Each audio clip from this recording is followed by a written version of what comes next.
In May of 2021, with the lifting of the lockdowns, I remember there was an item on the news talking about the man who was finally able to visit his mother, who had been living in a dementia home.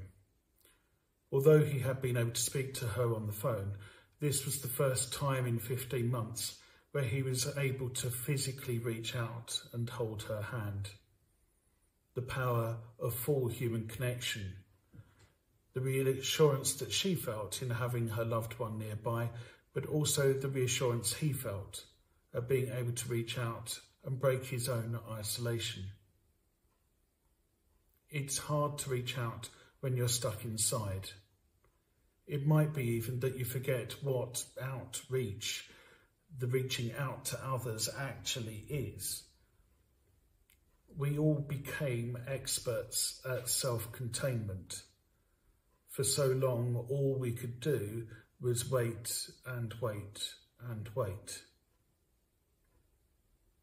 But there are problems that occasionally occur when you just wait, because if you wait too long, then how will you know when the time of waiting is over? Or will you be any good when the time of waiting is over? A bit like the player who has been sidelined by injury for an extensive period of time. Will they have lost their touch? Will the spark of talent be dimmed?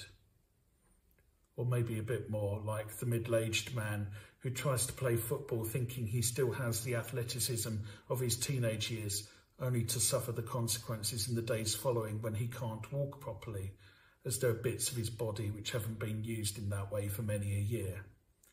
And I'm obviously not speaking from personal experience at all there. There are many things that we are now out of practice around. The ability to hold a conversation without using the words, "you're on mute." We've forgotten how to behave in going out to a theatre, a cinema or a pub. We don't have to stand in line for absolutely everything. What are the things that might be holding us back from leaving our locked rooms and going back into the world? We have become by necessity experts at waiting, but what about after? The apostles are asked to wait after the ascension. They are confused, frightened and abandoned. They are trying to process all of the things that has happened to Jesus and by default has happened to them. They still do not have the full picture, a full understanding. And so they are in a locked room, hiding inside. The world outside is full of menace and danger. The crowd are hunting for them, and so it's safer to stay indoors and wait and wait and wait.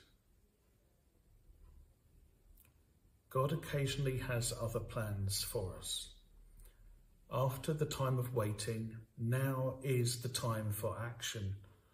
After the time of confusion, now is the time for risk. Something changes them. They shift from inertia to action, from fear to hope, from isolation to courage. At Pentecost, God gives the early church a kick up the backside. Get out of here. Stop hiding away. Stop isolating. Go out and live. What are the chains, real or imaginary, which restrict you from truly living? Maybe it's the fear of that which is new or different, the fear of upsetting people, the fear that people won't like or understand who you truly are. May God's Spirit burn away our fears. May we lose our sense of fear and of restriction and all that holds us back from that which God would have us be. May our chains fall off. May our hearts be freed this Pentecost, so that we may rise, go forth, and follow thee, O Lord.